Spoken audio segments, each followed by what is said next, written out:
I've always thought about how to help people, and I did that within the banking industry because some of the benefit programs that I was working with. But one of my clients was KU Endowment, and I ended up, they came to me and said, have you ever thought about a career in nonprofit? And I said, well, actually, no. To be honest with you, I've been on boards, done all those great things. So then moving along, so I jumped around and went from there to the Nelson, worked there for a little while and finished my career in nonprofit, if you will, at UMKC. And so I worked there for a period of time.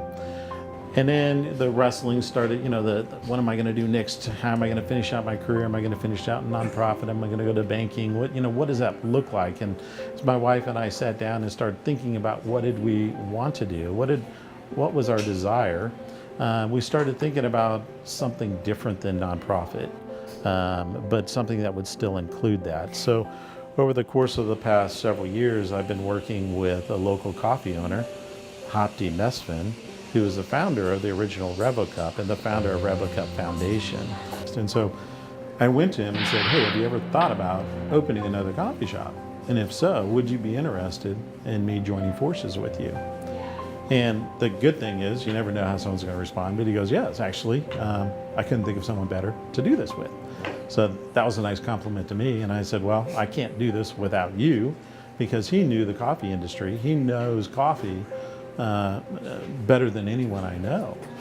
And I said, this is something I have a passion for, and I want to figure out how we can make this thing happen. And part of the catalyst for that, though, is as we add more coffee shops, as we continue to grow, we can have a bigger and bigger impact on the coffee growers throughout the world. And so we wanted people to understand that a portion of the proceeds, a portion of our proceeds as well now, go to support this foundation. And then our customers take it upon themselves on occasions to also donate money. And what they're donating toward is knowing that 100% of the proceeds, 100% of that money goes directly to help coffee growers in third world countries.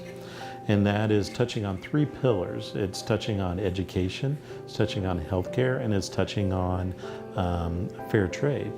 So from an educational standpoint, over the last 3 or 4 years now, we've opened 28 libraries in Ethiopia.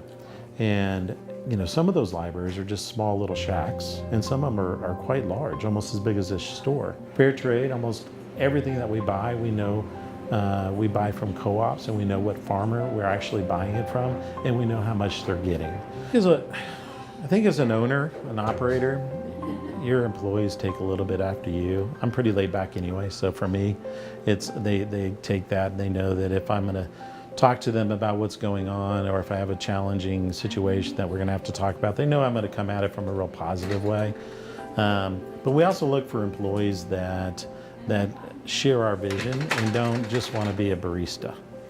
Anyone can push a button and anyone can serve a cup of coffee, but we want someone who wants to know the name of our customers, who will start to know what drinks they like, will actually be willing to have conversations with them and can be engaging with them. I do love it, and I think at the end of the day, you start to gravitate toward things that you really enjoy and things that you love, and if you do that, you become successful at it. So for me, having a job and having a career where I can be that ear to someone is something that is part of who I am anyway.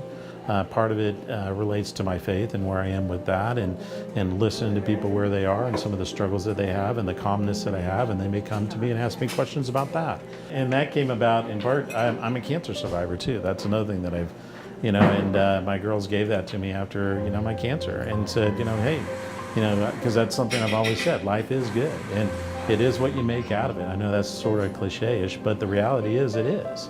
And for me, life is good no matter what. And I try to live it that way every single day. I think that success for me is at the end of the day, being happy and content and knowing I'm making a difference in someone's life. Whether that's an employee here, whether that's a coffee grower, whether it's a friend or a family, that's how I define it.